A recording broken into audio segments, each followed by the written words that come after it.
Here is a 2024 Toyota RAV4 xle in magnetic gray metallic. What's new for this year, and what's the difference between the trims or the sweet spot? I'm Anthony from Hawkeye Rides, and you know I'm going to go through some pros and cons in comparable vehicles. Starting in the front, standard projected LED headlights and daytime runnings, which when you're going into rivals, that's not going to be the case. 8.4 inches of clearance is going to be standard, and it goes up to 8.6 inches whether you option the Adventure or TRD. And the RAV4 keeps it simple with the grille that's going to be integrated behind the Toyota badging, and you have a two-structure part, fake air vents on the side, which, because the RAV4 has a little bit of a dynamic stance, meaning it looks a little bit more sporty. Kind of wish I had some functionality. The lower is going to be all matte black, and it's going to be a sleeper underneath the hood. 2.5 liter 4-cylinder that's going to produce 203 horsepower with 184 pound-feet of torque paired to an 8-speed automatic transmission. It's going to sip fuel though, so sacrificing in performance, you're not really doing it when you're getting 27 mpgs for the city and 34 mpgs for the highway. Getting the XLE, you're going to be getting the 17-inch alloy wheels. It's a 5-spoke. The LE will be a 17-inch steel wheel cover. TRD gets an 18-inch matte black. 19-inch goes into the Adventure and the Limited, and it's going to be different colors.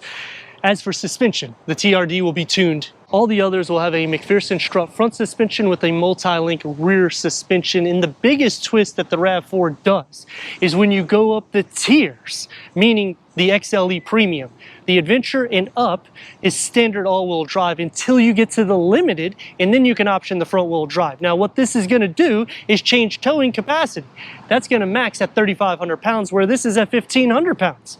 But then when you go for a payload, it decreases from the over 1,200 pounds to 1,100 pounds of payload. So you got to just weigh out your pros and cons there. Comparing it to Honda, this is going to tow more, you're going to get a better payload, and you're still sipping fuel. Going against Mazda, it's going to be right on par, but you can option a turbocharged, which will make it more performance-oriented than the RAV4.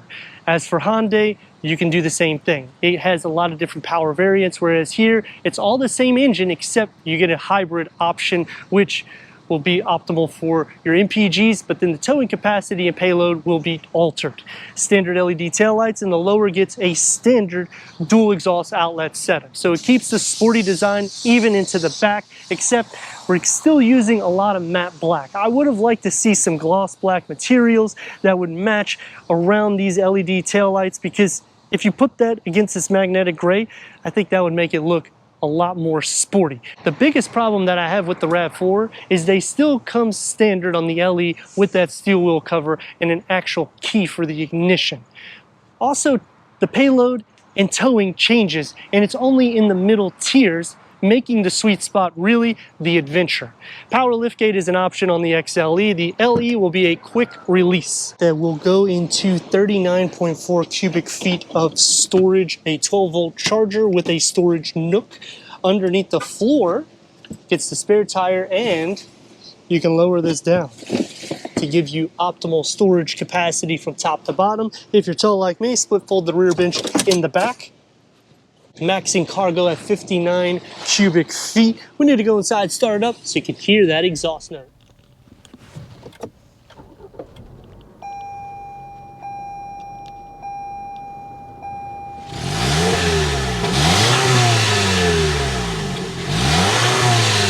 Ten-way power seat adjustment with optional heated seats. The Adventure will get the contrast stitching in orange. The Premium will change into a soft tech interior. Headroom and leg room. Even though it's a smaller SUV, it's still wide for the front occupants with storage in the dash for the passenger. Satin aluminum that's going to wrap around, making it kind of a 2 or 3 tier setup with contrast stitching. The Adventure will get the contrast stitching in orange, and it gives you another storage pocket for the driver.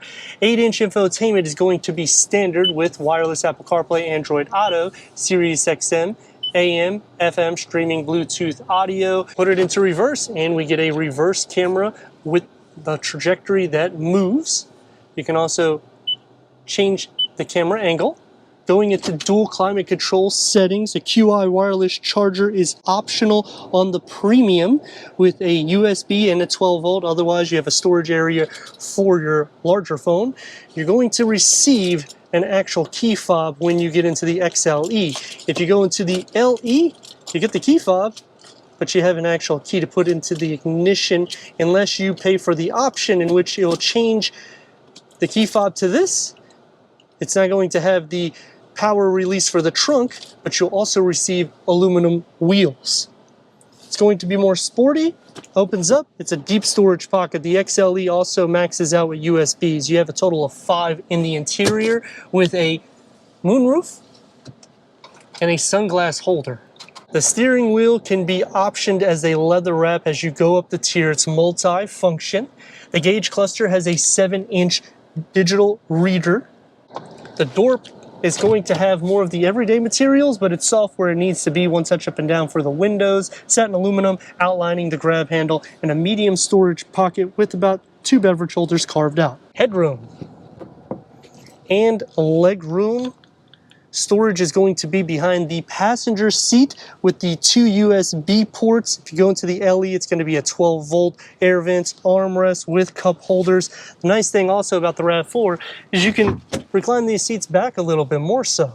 Door panel is going to have the same materials that's found into the front, except the storage pocket's a little bit smaller. Sliding into the center, the floor isn't completely flat. You could pick your feet up, but then your legs are going to be sitting a little bit more upwards for a long journey. So putting them down makes it a little bit more relaxed. The rails are pushed up, but you'll still be sharing some feet space. But in shoulder space is not too bad for the size of the vehicle, and headroom is really good considering the size of this SUV. Is it going to be a sleeper or is it going to be performance? Well, 203 reasons tell me it's going to sip fuel. It's not going to be something that's so athletic or sporty where you're going to be taking it on the track. But for an everyday use, that's what we're going to show.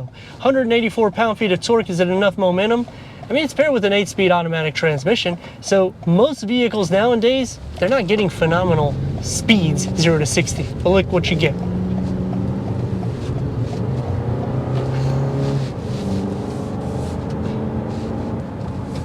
Gets a little kick to it, and it's not that wide or long of a vehicle, so if you need to get in and out of areas, you can do so relatively quickly.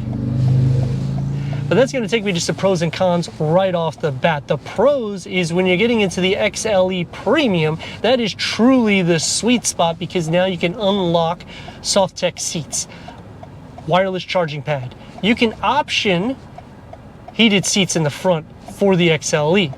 Just going up the tier one more step gives you full capabilities except for towing capacity, in which is a con because now you have to go to the Adventure, which is a few grand more. And I would like to have an option for that all-wheel drive that increases it, and you don't get it until you get into the Getting the all-wheel drive underneath it is not going to unlock 3,500 pounds of towing. That's kind of the twist that the RAV4 does. But at least you still get option capabilities, which is a huge pro, because go to Honda. You're going to be spending a lot more money, and you have to go to the hybrid trim to get all the features. You don't have to do that with Toyota. The one big problem that I have with the RAV4, it's actually a few big problems, but we're going to start off with the one. The doors in the tailgate are heavy, so if you do not option the XLE to get the optional power lift gate, the LE, you have to slam the doors down for the tailgate and even your doors. So everything, even though it feels like it's lightweight, it's not. And then going into the inside, you have some more cons in which the screens are still 8-inch. You have to go to the XLE Premium to get over a 10-inch screen, in which it's still on top of the dashboard. The LE gives you standard climate control, which is fine. Dual climate control comes into the XLE, but why can't we get more features in the XLE Premium than having to go to the Advance for getting better towing and decreasing in the payload, but you're also getting bigger wheel size? I understand it's not at that price, but then maybe take the Premium off and just go XLE to Advance, because you're giving too many options. The big pro though is you do not have to option a hybrid in order to get all the features. You can go to the Limited and you can still get a front wheel drive and you can get a digital rear view mirror. You can't do that with Honda.